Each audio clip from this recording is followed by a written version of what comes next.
Alhamdulillah luar biasa. Allahu Akbar. Tetap semangat. Alhamdulillah kalau semuanya pada sehat. Sebelum kita memulai bimbingan kelas kita di hari ini, alangkah baiknya kita berdoa dulu supaya pembelajaran kita di hari ini dapat berjalan dengan lancar dan kalian pun mendapatkan ilmu yang bermanfaat. Oke, silakan dipimpin oleh ketua kelasnya. Siap. Sebelum kita mulai pelajaran hari ini, alangkah baik kita dapat terlebih dahulu berdoa dengan mulai.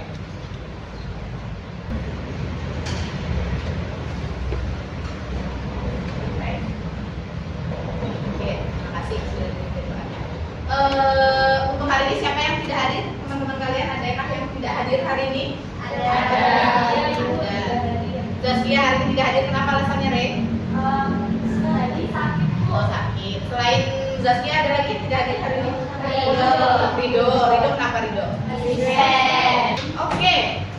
Hari ini kita akan diskusi bareng-bareng tentang kelola emosi. Kenapa sih saya memilih kelola emosi? Sebenarnya kelola emosi itu adalah salah satu jurus yang ada di materi pelatihan pada saat saya mengikuti di SMA 1 Selatan. Ada 7 jurus BK, salah satunya itu kelola emosi. Nah, ini yang akan kita bahas bersama-sama.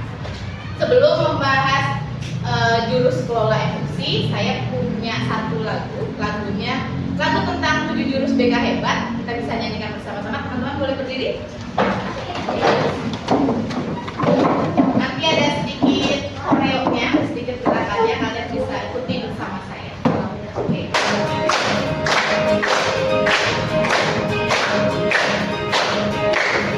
Murid mandiri dan kuat, tumbuh di lingkungan sehat, bersama guru yang hebat, penuh cinta dan bersemangat, mendidik dengan tulus. Oke.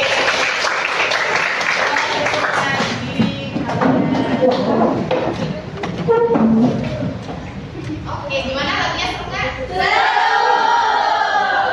Oke, adapun materi pembelajaran hari ini saya harapkan setelah kita belajar tentang mengelola emosi, diharapkan kalian mampu mengelola emosi kalian, entah itu emosi negatif, entah itu emosi positif. Biasanya kan kalian anak-anak zaman sekarang nih, anak-anak sosial kalian ketika terpancing sesuatu kadang suka emosinya gampang meledak, ya nggak sih?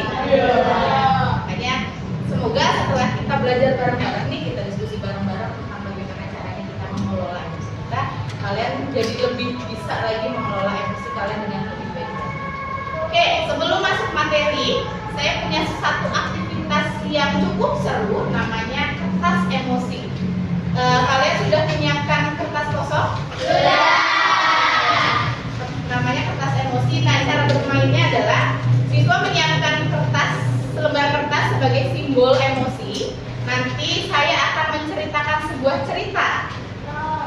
Terus nanti saya minta untuk merespon cerita tersebut melalui kertas. Jika kalian merasa senang, kalian bisa mengusap-usap kertasnya. Kalian bisa usap kertasnya. Jika kalian merasa kesal, kertas tersebut bisa kalian remas. Diremas, kertas yang diremas ya, bukan temennya yang diremas. Terus ketika kalian merasa marah pada saat saya menceritakan ceritanya, kalian bisa menyobek kertasnya. Oke. Ini ceritanya. Pagi itu, Raffi akan berangkat ke sekolah mengendarai sepeda motor. Tugas kelompok yang akan dipresentasikan pada hari itu sudah disiapkan dengan rapi.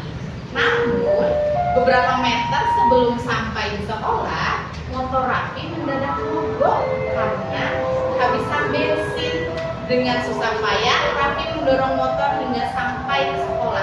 Apa yang kalian rasakan ketika menjadi seorang Raffi? Silahkan dirasakan dengan kertas itu. Kalian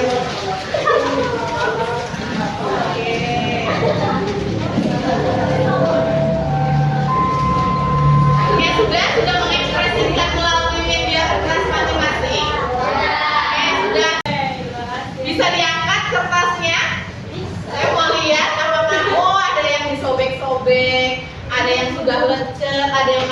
mulus kertasnya ya. Ya, oke, boleh diturunkan lagi. Oke, setelah kalian mendengarkan cerita dari saya ada satu video. Silahkan kalian tonton. Ini adalah kenali jenis-jenis emosi kalian.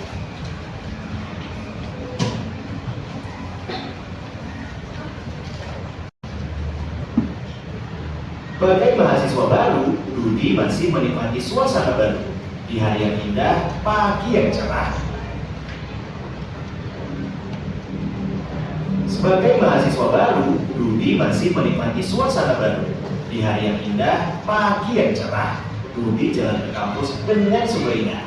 Tiba-tiba ada motor lewat genangan air dan mencipratan Rudi. Pagi yang cerah, di rumah marah. Untung ada WA. Mama baru transfer uang bulanan. Biar basah sampai bertambah. Rudi buka sosmed sekalian. Baca postingan dinyirin tim sepak bolanya yang keok. Sebagai penggemar setia, ia wajib komen. Di kelas ada kabar, dosen berhalangan hadir. Rudi pun melipir ke kantin Matohir. Di kantin, Rudi antri. Ternyata ada Susi, kecengan Rudi. Dengan heroik, Rudi mentraktir Susi. Tapi pas di kasir, Rudi sadar dompetnya ketinggalan di kosan. Itulah cerita Rudi hari ini. Peristiwa datang dan pergi, emosi silih berganti. Oke, sementara videonya. Hello, What's your name? my name is Laura. You mean my name is Mo? Tadi sudah kalian tonton? Ya. Oke. Tadi pertanyaan yang terakhir, apakah kalian stabilizer atau termometer? Stabilizer. Siapa yang stabilizer? Yang merasa stabilizer? Oke. Ada yang menjadi merasa termometer? Oh iya, sama banyaknya ya. Oke, kalian tadi sudah mendengarkan cerita, sudah saya tayangkan juga video tentang kenali emosinya. Sekarang ini kita diskusi dan kita gali makna apa sih yang sudah kalian dapatkan pada saat mendengarkan cerita dan juga menonton tayangan video. Ini ada 3 pertanyaan. Bagaimana kondisi kertas yang sedang dipegang sekarang? Terus, apakah kalian merasa menyesal dengan apa yang sudah dilakukan pada kertas itu? Dan yang ketiga, jika kertas itu adalah ibarat barang yang sangat kita perlukan, bagaimana seharusnya kita bersikap? Silakan kalian kerjakan terlebih dahulu. Ibu izin bertanya. Iya. Ini kita langsung tulis jawabannya aja atau? Tulis jawabannya aja. Terima kasih Bu. Iya.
jawaban rakyat ini? Oke, silakan Vika dan Lutfi. Siapa yang mau duluan? Oh, Vika dulu. Oke, silakan Vika. Berdiri sebelah. Kanan kiri. Nggak usah. Jadi untuk menjawab referensi ini ada 3 pertanyaan yang udah saya jawab. Dan untuk pertanyaan pertama, bagaimana kondisi kertas yang dipegang sekarang? Sudah jelas dapat kalian lihat kertas yang saya pegang sudah lecak-lecak, berantakan dan ya beginilah. Terus untuk yang kedua, apakah kalian merasa menyesal dengan apa yang sudah dilakukan pada kertas? Jawabannya 1, enggak. Saya nggak menyesal sama sekali. Karena daripada saya memendam perasaan kesal saya, saya lampiaskan ke suatu benda. Dan saya nggak menyesal udah melampiaskan. Oke, ketiga, jika kertas itu adalah ibarat barang yang sangat kita perlukan, bagaimana seharusnya kita bersikap? Kalau untuk saya sendiri, karena saya sudah tidak menyesal, jadi yang saya pasti ada alternatif lain untuk mengganti barang yang sangat kita butuhkan ini. Dan yang pasti saya itu nggak akan pernah melampiaskan rasa marah atau rasa kesal pada benda-benda mahal. Jadi paling saya lampiaskan ke kertas, dan kalau saya sangat butuh kertas, pasti bakal ada kertas lain yang bisa saya gunakan. Jadi Oke, terima kasih banyak. Tepuk tangan buat Vika. Jadi inti dari jawabannya Vika itu adalah Vika tidak merasa menyesal. Karena tidak merasa menyesalnya, yang penting Vika merasa ya udah, yang penting saya sudah mengeluarkan apa yang luapan emosi yang ada di dalam diri Vika. Sekalipun bentukan kertasnya udah lecak, bentukan kertasnya sudah tidak beraturan lagi tuh bentuknya, karena udah lecak, udah segala macam, udah diremas-remas ya Vika ya, udah diremas-remas. Jadi tapi dari situ di sisi lain Vika merasa puas. Karena apa? Karena emosinya Vika sudah terluapkan dengan baik. Oke, silakan yang kedua, Lutfi. Nah, untuk jawaban pertama itu bagaimana kondisi kertas yang dipegang sekarang? Yang dilihat saya itu berarti kan 3 lagi.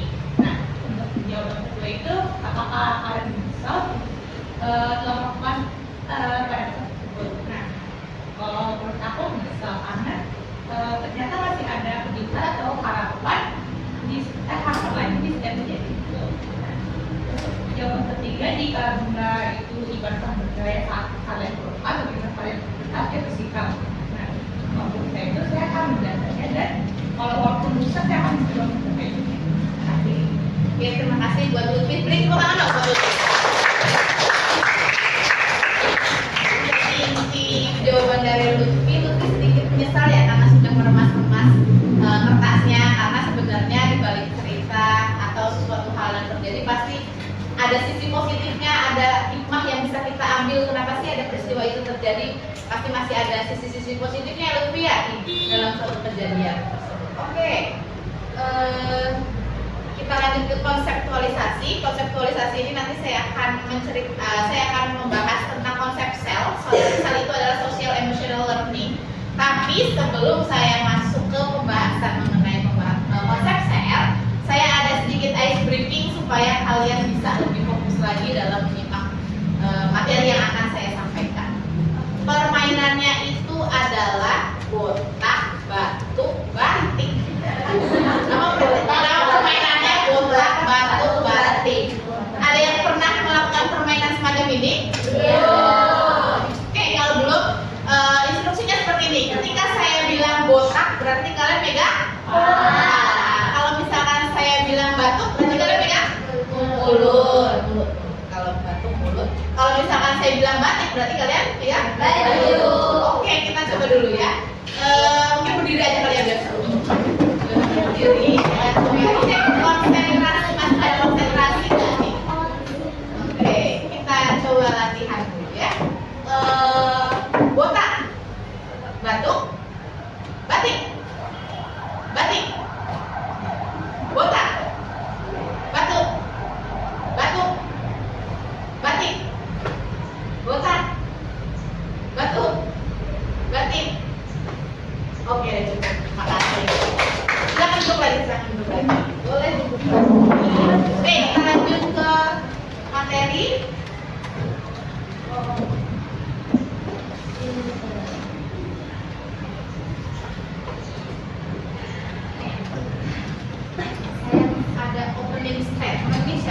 bantuin saya ya baca opening statement satu ini. Oke, silakan Nike. Selamat datang pendekar, selamat datang di Gunung Merapi. Di sini kita akan belajar mengenai jurus kedua yaitu pola emosi. Kendalikan emosinya agar emosi tidak mengendalikan. Oke, terima kasih Nike. Selamat datang pendekar ya, kalian calon-calon pendekar nih. Karena saya akan mau mentransfer salah satu jurus yang sudah pernah saya pelajari, yaitu jurus kelola emosi. Selamat datang di Gunung Merapi. Di sini kita akan belajar mengenai jurus kedua, yaitu jurus mengelola emosi. Kendalikan emosinya agar emosimu tidak mengendalikanmu. Oke, lanjut kita akan bahas tentang konsep pembelajaran sel. Konsep pembelajaran sel menurut Elias dan kawan-kawan tahun 1997, Elias dan Arnold tahun 2006 mendefinisikan bahwa proses belajar sosial emosional adalah proses belajar mengenali dan mengelola emosi, menyelesaikan masalah, mengembangkan relasi sosial yang baik, dapat berempati, membuat keputusan yang tepat dan bertanggung jawab. Collaborative for Academic, Social, and Emotional Learning atau biasa disingkat dengan CESL mengelompokkan komponen pembelajaran sosial emosional menjadi 5 komponen yang dijabarkan sebagai berikut. Ini bisa kalian lihat ada komunitas, families dan caregiver, school, classroom. Nah, sedangkan untuk social dan emotional learning sendiri itu ada 5 komponen. Ada self awareness, ada self management, ada social awareness, ada relationship skill dan responsible decision making. Nanti kita akan ulas satu persatu. Nih, yang pertama tentang self awareness, artinya menyadari diri, kemampuan untuk memahami emosi, pemikiran dan nilai-nilai yang mempengaruhi perilaku dalam berbagai situasi. Jadi di sini self awareness itu adalah kalian sudah bisa mengenali emosinya seperti apa. Apakah sedang senang atau sedang sedih, takut, malu, khawatir. Jadi mungkin di sini yang harus kalian ingat, yang namanya emosi itu nggak melulu emosi itu marah-marah, enggak. Karena emosi ketika kalian senang, emosi itu adalah suatu perasaan. Jadi perasaan itu kan banyak ya bentuknya. Ada perasaan senang, sedih, takut, khawatir, malu, cemas, itu kan perasaan-perasaan. Jadi ketika kalian lagi emosi nih, emosinya berarti emosi yang lagi marah, bukan. Kalau misalkan saya lagi sedih, karena biasanya orang langsung langsung to the point, lagi sedih nih, lagi galau nih, lihat si dia chattingan sama perempuan lain, lihat gebetan, ngajak pulangnya bukan saya tapi malah teman saya, gitu. Perasaan gimana gitu ya. Oke, dan self awareness, ada yang mau ditanyakan? Oke, sudah paham? Oke, kita lanjut ke self management atau mengelola diri. Self management itu adalah kemampuan untuk mengatur emosi, pemikiran dan perilaku secara efektif pada situasi yang berbeda. Ini aplikasinya itu adalah saya tahu bagaimana caranya untuk menenangkan diri saya saat marah, takut, khawatir. Nah, kalian tuh tahu gimana sih caranya menenangkan diri kalian ketika marah, ketika takut atau ketika khawatir. Mungkin teman-teman di sini ada yang mau memberikan ceritanya atau memberi tahu ke teman-temannya gimana sih saat saya menenangkan diri saya ketika saya lagi marah, ketika saya lagi takut, ketika saya lagi khawatir. Ada mungkin yang mau sedikit menceritakan atau sedikit berbagi, kalau lagi takut kayak gini nih, saya kalau lagi marah kayak gini nih, cara menenanginnya. Ayo. Saya boleh. Silakan Vika, gimana caranya Vika? Dulu aja loh. Ya. Kalau saya biasanya, saya kan termasuk orang yang gampang meledak-ledak, mau itu senang, mau itu sedih. Kalau sedih biasa meledak-ledak sendiri. Kalau mau marah dan lain-lain, biasanya kalau misalnya saya lagi sedih, cemas, atau khawatir, biasanya saya diam-diam suka narik nafas, terus saya buang. Terus saya suka banget, saya gini, kalau saya sendiri sambil bilang gak apa-apa, nanti pasti berlalu, apapun pasti berlalu, gak apa-apa lewatin. Terus saya bilang gitu, nanti kalau emosi biasanya saya sih lebih sering melampiaskannya, tapi biasanya kalau nahan emosi saya lebih ke sama, saya narik nafas dalam, terus saya keluarkan, terus sambil saya tatap objek yang bikin saya marah. Oke. Sejauh ini berhasil dengan cara seperti itu, bisa sedikit meredakan emosinya, kalau sedikit meredakan rasa takut atau rasa marahnya. Kalau yang sedih dan ini ya, tapi kalau marah kadang ya berguna sedikit. Tapi kayaknya biasanya kalau lihat objeknya malah makin marah sih, tapi setidaknya nggak sampai saya marah kayak sampai meledak-meledak. Oke, terima kasih Vika. Tadi sudah dicontohkan kalau Vika cara menenangkan dirinya Vika seperti itu. Mungkin dari teman-teman yang lain pasti punya cara yang berbeda-beda bagaimana cara menenangkan diri. Mungkin biasanya ada yang suka menenangkan diri sambil mendengarkan musik, ya kan? Atau menonton drama Korea, drama-drama yang lain, nonton Netflix, nonton film, ya kan? Karena kalau saya sendiri, cara saya untuk merilekskan pikiran ketika sudah lelah dengan rutinitas harian itu, saya biasanya kalau nggak dengerin musik, ya paling menonton film. Saya suka itu nonton Netflix terus harian bener-bener chill, kalau kata anak zaman sekarang ya, chillnya nonton Netflix seharian, ya sedikit mengurangi rasa lelah, rasa capek, rasa suntuk, bosen sama aktivitas sehari-hari. Yang ketiga, responsible decision making atau bagaimana cara mengambil keputusan yang bertanggung jawab, membuat pilihan yang tepat dan konstruktif pada situasi tertentu. Saya memahami keputusan yang saya ambil dapat berdampak pada diri dan orang lain.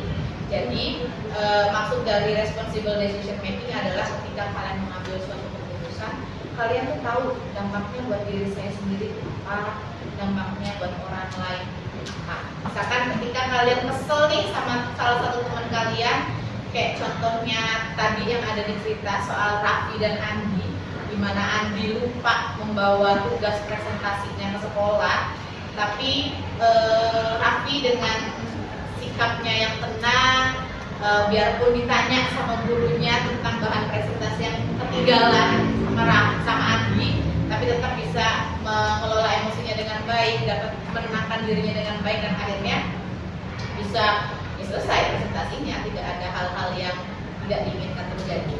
Itu pun yang saya harapkan terjadi ada di dalam diri kalian ketika kalian mengambil keputusan apapun itu harus dipikirkan. Ketika saya seperti ini, misalkan kalian kesal sama teman, begini teman, efeknya apa sih buat diri saya, apa sih? Apakah saya sudah merasa puas dengan sikap saya yang seperti ini? Apakah kesalahan saya sampai ke teman saya ketika saya mendiamkan teman saya? Kayak gitu, dipikirkan. Pokoknya segala sesuatunya, segala keputusan itu dipikirkan dampaknya buat diri saya apa, buat diri orang lain itu apa. Gitu. Untuk responsible decision making, ada yang masih mau ditanyakan atau sudah cukup jelas? Oke, kalau sudah cukup jelas kita lanjut ke relationship skill atau terampil berelasi.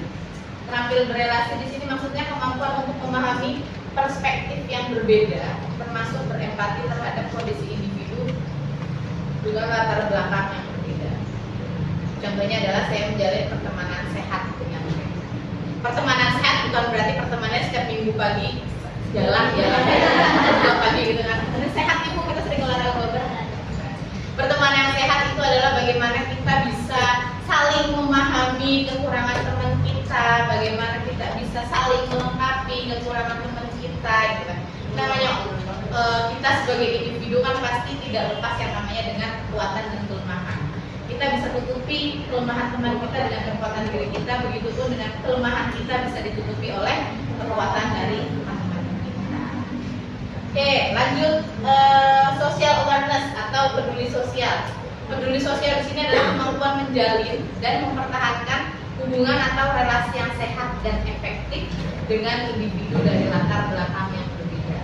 Sensasi dengan usianya yang jauh lebih muda dari saya harus bersikap seperti ini. Atau ketika saya berinteraksi dan berkomunikasi dengan orang yang lebih tua, saya harus bersikap seperti ini. Kalian sudah bisa menyelaraskan dan menempatkan diri sesuai dengan situasi dan kondisi yang saat itu sedang berlangsung. Oke, 5 komponen sel.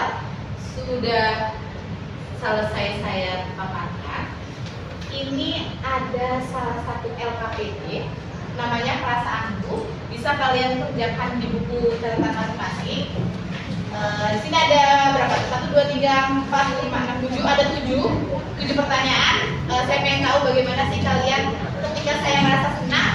Aku merasa senang ketika apa? Aku merasa sedih ketika apa? Aku merasa takut ketika apa?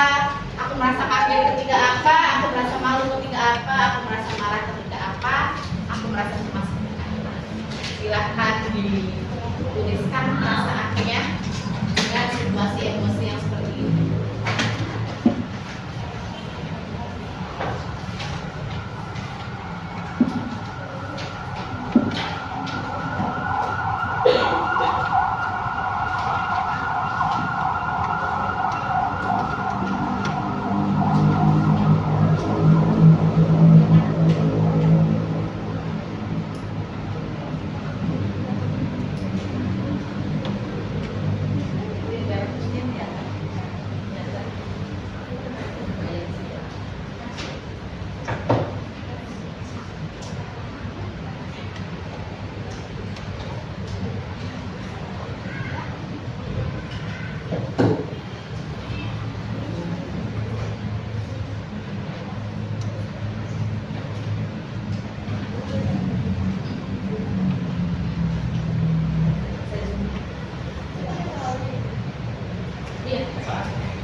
Sudah selesai?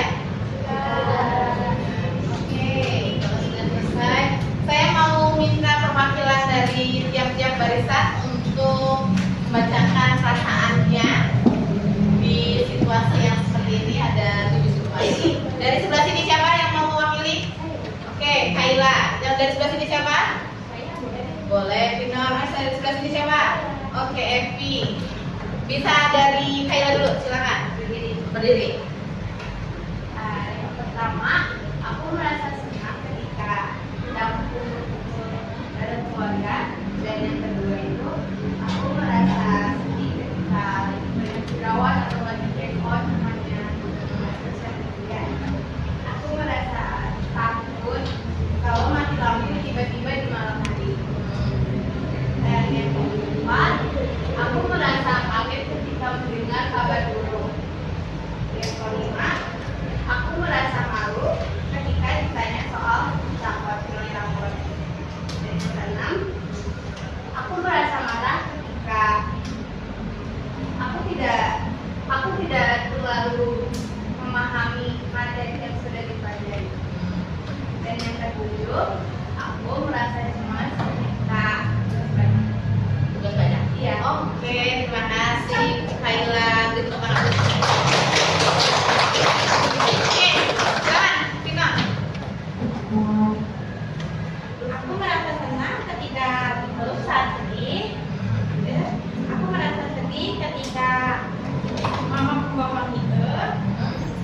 Aku merasa takut ketika orang tua aku berada argumen. Aku merasa kaget ketika diminta. Aku merasa malu ketika menceritakan masalahku. Aku merasa marah ketika orang rumah berisik. Aku merasa cemas ketika mendapat pesan dari mama. Oke, terima kasih. Oke, situasi atau bagaimana cara kalian menyikapi perasaan-perasaan sudah diwakili oleh 3 teman kalian, ada dari Kayla, Vino, dan Evi. Setelah ini, silakan kalian mengisi kuesioner yang sudah saya siapkan. Tadi linknya sudah saya sampaikan di grup kelas. Silakan kalian kerjakan ya.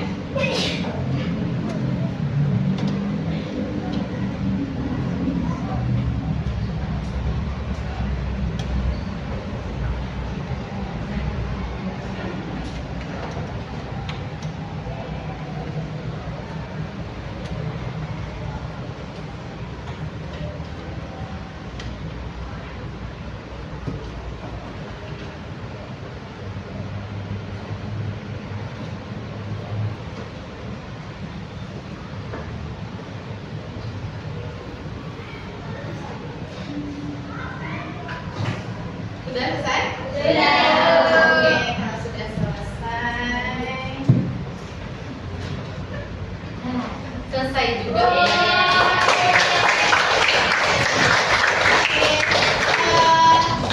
Semoga apa yang kita pelajari bareng-bareng hari ini bisa memberikan manfaat buat kalian. Kalian juga bisa kalian bisa lebih jago lagi karena saya sudah tularkan jurus saya nih, jurus kelola emosi, jurus yang sudah saya dapatkan pada saat pelatihan kemarin. Saya harapkan juga jurus-jurus yang sudah saya sampaikan itu bisa kalian terapkan di kehidupan kalian sehari-hari. Kalian bisa mengontrol emosi dengan baik, bagaimana caranya menenangkan diri dengan baik, biar segala sesuatunya itu berjalan dengan baik juga.